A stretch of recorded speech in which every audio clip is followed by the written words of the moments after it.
আমাদের প্রথম যেটা বুঝতে হবে সেটা হলো যে আমাদের মানবন্টনটা আমরা কেন বুঝবো, যাতে আমাদের সিলেকশনটা বেটার হয়। সো আমাদের প্রথম যেটা বাংলা উচ্চারণের নিয়ম, প্রথমে শুদ্ধ উচ্চারণ লিখতে হয় অথবা তোমার বাংলা উচ্চারণের নিয়মের প্রশ্ন উত্তর লিখতে হয়। এখানে উচ্চারণের নিয়ম লেখাটা তুলনামূলক টাফার একটা অপশন, ঠিক আছে। সো আমি তোমাকে বলবো যে শুদ্ধ উচ্চারণ লেখাটা টাফ, কিন্তু উচ্চারণের যে নিয়মের প্রশ্নগুলো আছে এগুলো অ্যান্সার করা ইজি। সো এটা অ্যান্সার করা ট্রাই করবা।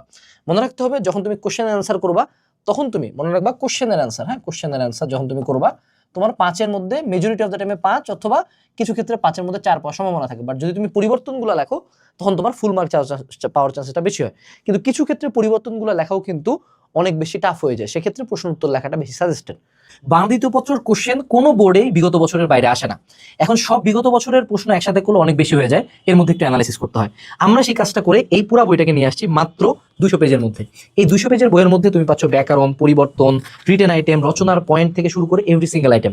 এবং এই বইটা এইচএসসি 25 সালে প্রত্যেকটা বোর্ডে বাংলা দ্বিতীয় পত্র 100% কমন দিয়েছে। সম্মানিত বাংলা দ্বিতীয় পত্র আজকে অর্ডার করো, ডেসক্রিপশনে লিঙ্ক দেওয়া আছে। আচ্ছা, এরপরে হলো শুদ্ধ বানান লেখা অথবা বাংলা বানান নিয়ম। এক্ষেত্রে শুদ্ধ বানান লেখার কোশ্চেনগুলো তুলনামূলক ইজিয়ার আসে। এরপর হলো বাংলা ব্যাকরণিক শব্দশ্রেণী নির্দেশ, আমার হলো অনুচ্ছেদ থেকে পদ নির্ণয় অথবা ব্যাকরণের পদ নির্ণয় সম্পর্কিত এরকম দুটো প্রশ্নের উত্তর। আমি অনুচ্ছেদ থেকে পদ নির্ণয় অ্যান্সার করবো, এটা খুবই ইজি আসে, ঠিক আছে। বাংলা শব্দ গঠন, এখানে মনে করো তোমার উপসর্গ থাকে, প্রত্যয় থাকে অথবা সমাস থাকে। প্রথমত সমাস জীবনে আমি পড়বো না, সমাস আমি অ্যান্সারই করবো না, জীবনও না। আমি পড়বো হলো উপসর্গ আর প্রত্যয়। উপসর্গের ক্ষেত্রে প্রশ্ন উত্তর আসে, প্রকৃতি প্রত্যয়ের ক্ষেত্রে কয়েকটা মুখস্থ করলেই আর লাগে না। বাক্যতত্ত্ব থেকে বাক্যতত্ত্ব সম্পর্কিত প্রশ্ন আসে অথবা বাক্য পরিবর্তন আসে। আমি মেজরিটি অফ দ্য টাইম বাক্য পরিবর্তন টাইপের অ্যান্সারগুলোই করতাম। এরপরে বাংলা ভাষার অপভ্রক শুদ্ধভ্রক, এটা একটা স্ট্রেট ফরওয়ার্ড কোশ্চেন, এটা ডিরেক্ট যে কয়টা দিব সে কয়টা পড়লেই হবে।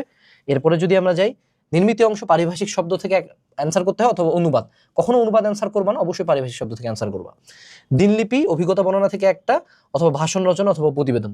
দিনলিপি বা অভিজ্ঞতার মধ্যে থেকে আমি দিনলিপি লেখাটা সাজেস্ট করি, আর প্রতিবেদন বা ভাষণ রচনার মধ্যে প্রতিবেদন। মেজরিটি অফ দ্য টাইম প্রতিবেদন থেকে কমন পাওয়া যায়। সো প্রতিবেদন সবচেয়ে বেশি ইনফ্লুয়েন্স দিয়ে লিখবা। নির্মিত অংশের ক্ষেত্রে মনে রাখবা একটা সিম্পল লাইন, সেটা হলো সাইজ ডাজ ম্যাটার, ঠিক আছে। তুমি যত বড় লিখতে পারবা, যে কোশ্চেনটাতে সাইজ বেশি থাকবে সেখানে তুমি 10-এর মধ্যে বেশি নাম্বার পাবা। সো খুব সিম্পল কোশ্চেন হলো যে সারাংশ সারমর্ম লিখবো নাকি ভাব সম্প্রসারণ লিখবো। কোনো কথাই নেই আমি ভাব সম্প্রসারণ লিখবো নিঃসন্দেহে, কারণ সারাংশ সারমর্ম লিখলে কখনোই 6-7-এর উপরে পাবো না। ভাব সম্প্রসারণ 8-9 পাই যেতে পারে if I right it good enough. এরপরে বৈদ্যুতিক চিঠি অথবা খুদে বার্তা থেকে একটা নাকি আবেদন বা পত্র লেখন। নিঃসন্দেহে আমাকে আবেদন বা পত্র লেখন পড়তে হবে বেশি করে, কারণ এগুলো ছোট অ্যান্সার।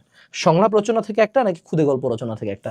সংলাপ রচনা যেহেতু আমরা ইংলিশে ডায়ালগ লেখা অভ্যস্ত, সেক্ষেত্রে আমাকে সংলাপ রচনা করতে হবে। রচনার ক্ষেত্রে তো 5টা থেকে একটা করতে হবে। আর মনে রাখবা আমার রচনার পয়েন্ট থাকতে হবে হলো 20+। যত মার্ক তার চেয়ে বেশি সংখ্যক পয়েন্ট আমার থাকতে হবে, ঠিক আছে, যাতে আমার প্রতি পয়েন্টে 1 মার্ক করে হলো টিচার দেয়।